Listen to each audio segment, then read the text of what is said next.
Time is one of the most powerful parts of the animation process. Even a sequence of 2 or 3 frames will feel natural and exciting with the right timing. So here's how you can use time to vastly elevate the quality of your animations. Let's take a look at a sequence of keyframes and see where the timing can be improved. This movement feels a little unnatural. All the drawings, despite how rough they are fine. The issue is the order they're in and how long each drawing holds.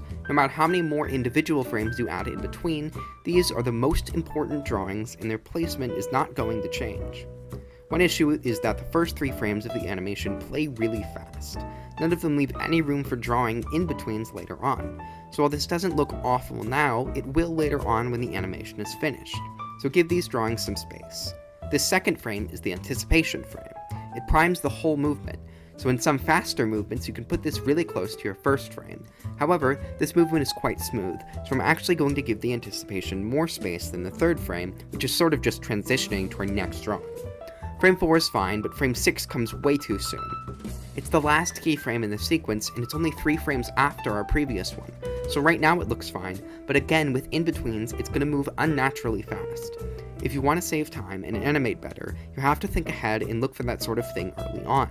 So let's make all those changes and see how things look. Well, the improvement isn't immediately noticeable. Let's see how things look when the animation is fully finished. Yay! And this doesn't look better just because I added more frames, it's better because of the way the keyframes were timed hours earlier in the process. So let's review what you can do to improve timing in the future. 1. Fix your timing in the keyframing stage to avoid making large mistakes early on. 2. Think ahead. Does the timing of your keyframes leave proper space for the drawings you'll need to make later? 3. Some frames such as anticipation and follow-through frames are important and need more space than you'd think. 4. I didn't mention this earlier, but please use reference. It's incredibly beneficial, especially for timing purposes. I got mine on Pixabay.com because I was using reference of an animal, but ideally, if you're animating a human or an object, it's good to film your own reference. 5.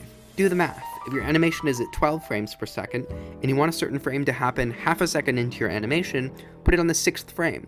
If you want your animation to be 5 seconds long, that's 60 frames. I know some of this sounds obvious, but then don't let me find you not timing your animations properly. Best of luck!